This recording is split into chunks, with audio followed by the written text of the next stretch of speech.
You want to talk about white privilege? I was born dirt poor. Roaches in our food, mattresses on the floor, eviction notices taped to the doors, kind of poor. My parents, their side hustle was beating me and my siblings bloody.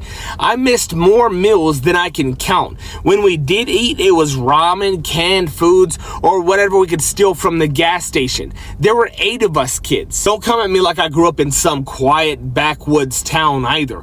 We weren't hearing deer rifles, we were hearing 9mm and Glocks on a nightly basis. Not because we were hunting, because we were dodging stray bullets in the inner city. I had a baby as a teenager, thought maybe I could break the cycle, went to college, flunked out quick. Life was swinging before I even had a chance to plant my feet. Then the military came knocking, promised me structure, a future, and a way out. What I got? Another flavor of hell. Straight out of basic, they shipped me to Afghanistan. 19 years old, couldn't buy a beer back home, but I could carry a rifle, kick indoors, and watch friends die in pieces. I came home to a wife who had cheated on me while I deployed, ended in divorce, missed my baby's first steps, first words, first everything. I got the title Dad, but only for 2 days every other week when the courts allowed me. So I drank, I numbed it out, I drowned it in alcohol and women, hopped from job to job, security, government contracts, even worked with the feds for a minute, but it all fell apart. I ended up homeless, ashamed, alone, and broken. Now, I've been sober for 4 years, been through more therapy than most folks can stomach, read hundreds of books, and here's what I figured out. As bad as I have had it, if I was black, I probably wouldn't have survived it. That ain't an opinion, that's truth. Black Americans make up 13% of the population, but 38% of the prison population. 1 in 3 black boys born today, they're expected to end up behind bars. That ain't by accident, that is policy.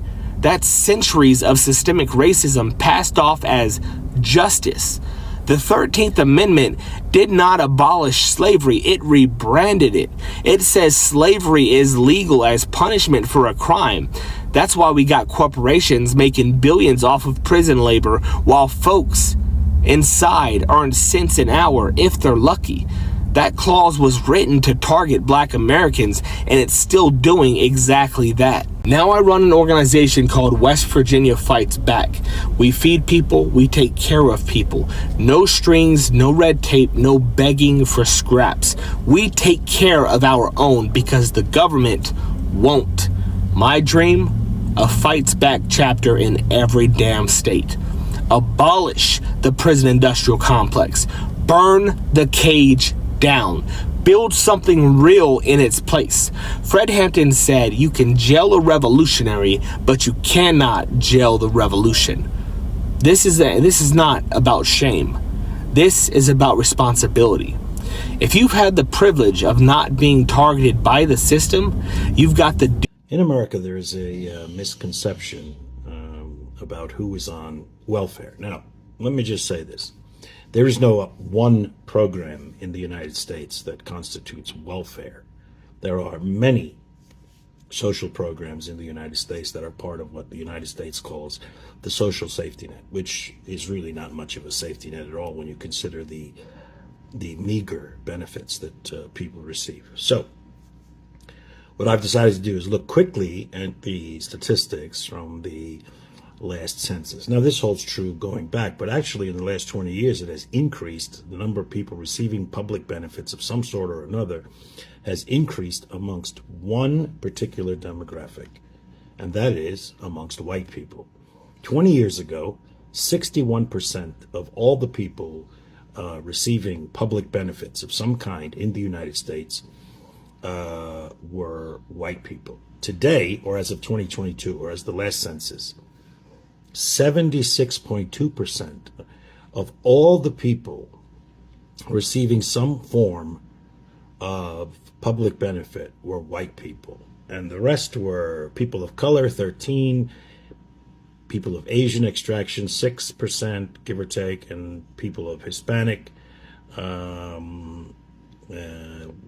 somewhere down in the middle there. So let's just talk about what constitutes public benefits. So I'm going to read this list here, and this is what makes up all of welfare, if you will, in the United States: Medicaid, SNAP, WIC, free or reduced price school meals, SSI, TAANF, energy aid, rental subsidies, unemployment compensation, and assorted other programs. So 40 million people in the United States live in poverty, and that number approximately is the number of people who receive public benefits of some kind. And of course that varies when you include Social Security recipients, Medicare, etc., which is not it's an earned benefit. So I'm going to eliminate that for the moment. So of those people, the number of people receiving public benefits, welfare, if you will, some form of social program, social safety net support, as I said, 76.2% are whites. So I think this is important to remember when people start talking out of their ass. In this video, we take a look at some white Americans who are now becoming poor, and they are coming out crying. In fact, they were thinking that poverty is only meant for the black community and it will never extend to them. But it is now facing them and it is now catching up with them. So let's watch the following videos, then we'll come back here and discuss further about it. But before we watch the videos, if you haven't yet liked this video, kindly like the video and also subscribe to the channel. Let's watch the videos together. Month I won't be able to afford rent. I'm not a rich person. I don't have a lot of stuff. I have basic household necessities: a couch, a bed, washer, a dryer. That's about it. A car. I don't have a lot of lavish things. I don't go on vacations, and I don't spend a lot. Rent's increased from $1,300 to $1,800. The food prices are too high. I've cut back on eating because I literally cannot afford food. I've cut back on my favorite snacks, cat food, treats. I'm exhausted all the time from being overworked and underpaid. You don't catch a break when you grow up poor. I don't need much to be happy. I just want to be able to live comfortable. I just really need to catch a break right now. I'm trying so hard and I feel like I'm not doing enough. I don't have family. I don't have anything to fall. People don't understand how truly poor the American South is. I moved from Tennessee to California about 4 years ago, and I'm still paying for it now. We just don't have the money to move, and so I don't really meet a lot of people from Tennessee out here. The closest I find are really people from Ohio, and so now I'm a Browns fan. But I bring that up because that's an important component in understanding the political divide. It has taken a lot for me to understand that social programs are there for me to use them, because for most of my life, there was not enough to go around. I remember the first time I went to a food bank and they gave me an onion, I actually cried. And not like onion cried, but cried, because it wasn't required food. It was flavor, and that was a luxury I couldn't really ever afford. And then I learned that they had like taco seasoning, and oh my God, it was amazing. But when you're used to getting by on so little, and the only security you really feel you have is the ability to make a dollar stretch, it is scary to ask for help, and you wonder who you're taking it away from. So when people take aid when they're destitute as opposed to like nearly, I think people can jump into judgment because they probably need the aid just as much as the person who received it, and they're scared it won't be there when they're long past needing it. And guys, there's enough to go around. At the root of crime is poverty. Crime is present in nearly all societies throughout history, so it's not just poverty. Some crime occurs because people just do crime. Greed can drive crime. But the majority of crime is driven by poverty and the conditions created by poverty. And though addiction affects all classes, at its core, addiction is also created by the conditions created by having an impoverished segment of society. The psychological drive to escape reality, things like social isolation, fear of losing social status, and feelings of powerlessness which come with having affluent parents. None of these things exist without the juxtaposition of poverty. Pause to read, but that's what makes bullshit like this. Poverty's traumatizing. Like, I've been struggling. Welcome to the struggle bus. Population me. I work in public health, and I work with individuals who live in poverty. It is what it is. I actually love my job. Love it. Would do it for free if I could afford to. I'm middle-class cheap girl here. You see my posts about middle-class cheap girl outfit of the day. I didn't grow up middle class. I didn't grow up middle class at all. And I'm not talking working class, middle class, broke. I grew up poor. Like, poor.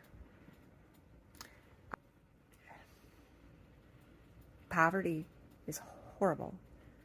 It's horrible. It is a horrible place to be. There was a period with my parents where we were homeless. We lived in a tent. We stayed in a crappy hotel. We sofa surfed. I was probably about 15 at the time. You know, the panic of when the car starts making a noise. How are you going to fix it? You know, how is mom going to get to work if the car breaks down? Because even though we don't have much, we will lose everything if mom can't get to work. You know, brother is sick. Mom has to go to work. She doesn't get sick time, so guess who's staying home from school with sick little brother? You know, and it's never ending.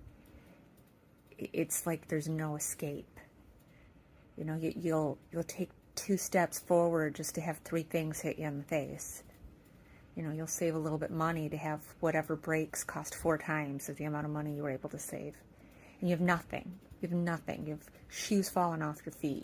You live in Narnia up here, and it's freaking cold, and you don't have a warm coat, and your fingers turn freaking blue when you go out and wait for the school bus.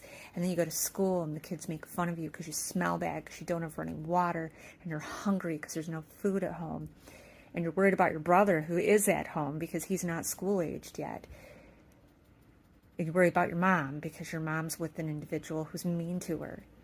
And you worry about when you get home, are you going to have to listen to your stepdad talk to you about how stupid and lazy and no good, worthless you are, while your brother's running around naked, eating a can of cream style corn because it's the only thing that was in the house, and the heat isn't working in the house because nobody got the fire going, and all the firewood is still outside soaking frickin' wet.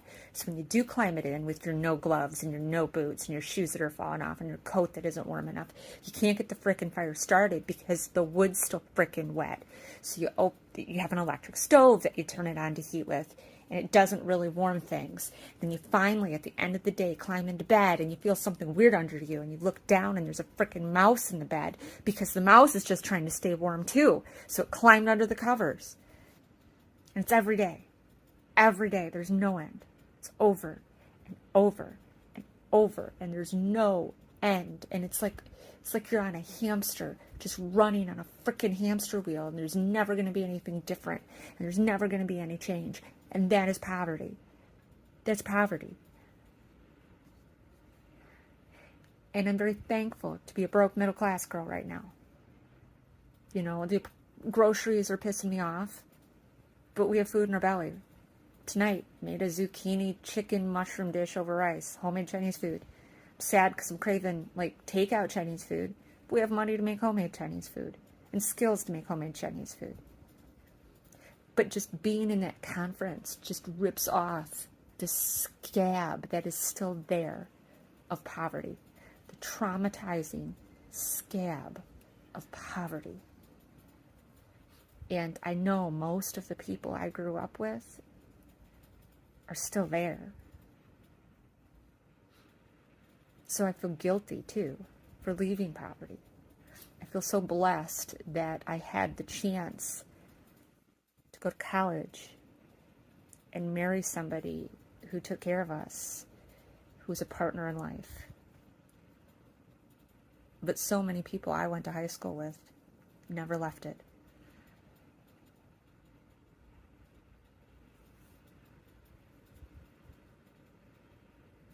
So I'm struggling right now with guilt and sadness and panic and anxiety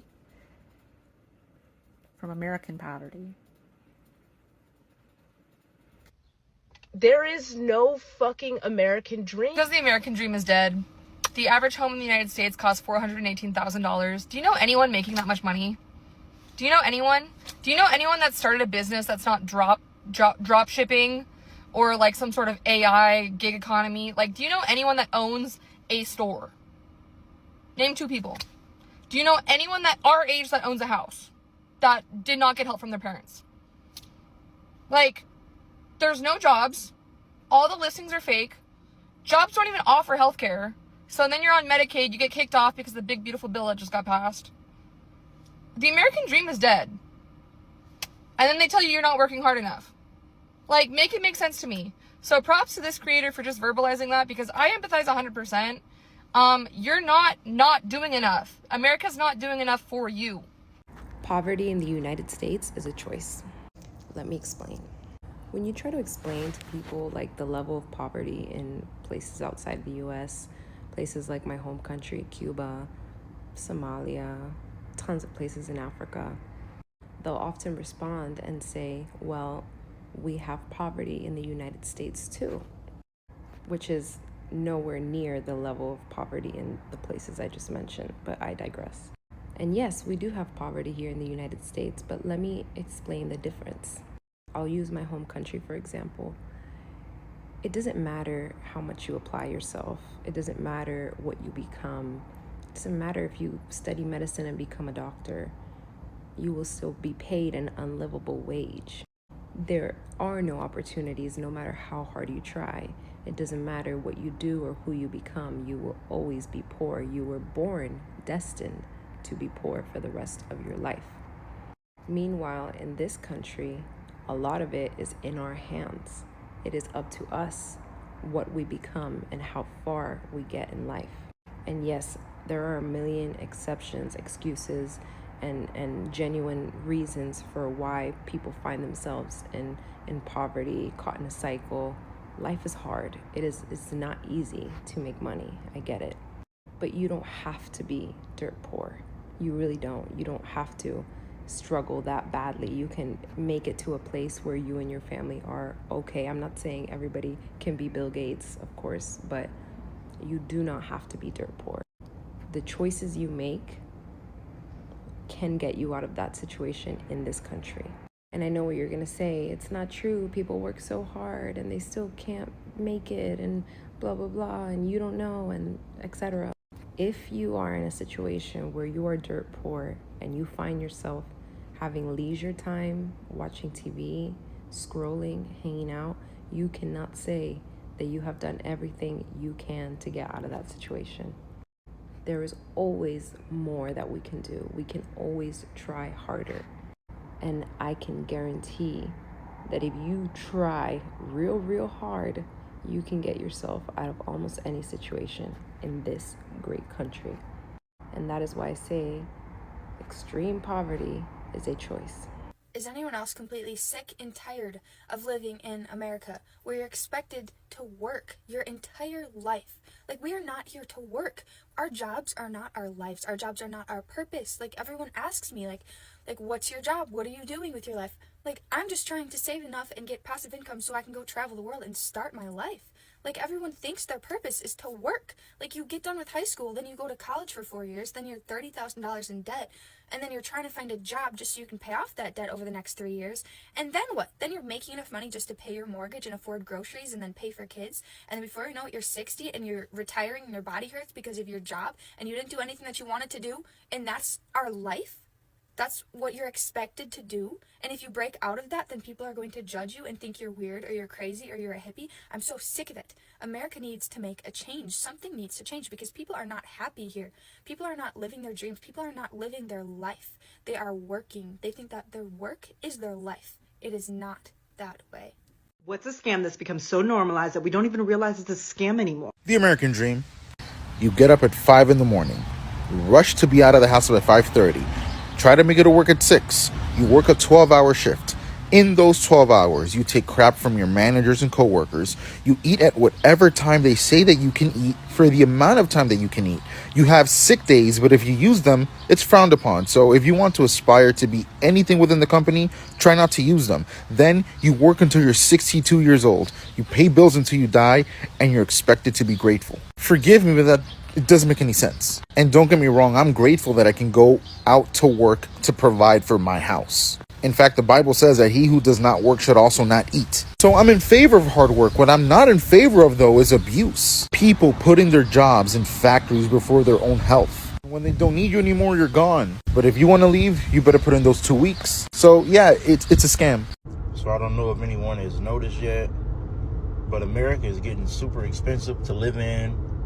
Prices that were once maybe under $200,000 for a house are now in the mid $400,000 to $600,000 range. And I've also noticed that wages aren't going up. The wages are sticking to the same amount. You still have people out here who are getting paid less than $15 an hour. It's going to get to the point to where unless you're rich, you're not going to be able to afford in a house in America unless you get like some type of life insurance policy on your folks, or you get somebody to leave you some type of trust fund. If you're coming out of this new generation, you're not going to be able to buy a house. Your children are not going to be able to purchase a home. It's getting to the point to where things are just, the prices are getting outrageous. I just looked online and it's $18 at some restaurants for a hamburger. McDonald's no longer has a dollar menu. This is not the same America that we grew up in, to where people could achieve the American dream. Things are completely overpriced. Nothing's affordable. Groceries are through the roof. If you're renting something, rent prices are through the roof. Mortgage rates are at extreme all-time highs. It's going to get to the point to where nobody's going to be able to afford to live in a house in America. You're just going to have a lot of houses that are for sale that nobody's going to be purchasing. Well, that was a waste of fucking time and energy I don't have. Like, I'm just so over it. I'm so frustrated. They tell me, oh, well, this certain level, something I've never heard of before in my life. It has never been brought to my attention ever in all of my medical history. Never has this level of this, whatever this stuff is, ferritin, whatever that is, has it ever been off? And she's like, usually these levels are only off because of liver disease, but your liver levels seem to be okay. Let's give you another pill, an appetite enhancer, even though it doesn't matter about the enhancing of the appetite, because it's the pain and the sickness when I do have an appetite and I do eat that's the problem. Oh, you're just going to have to try to make it to your gastro appointment next month.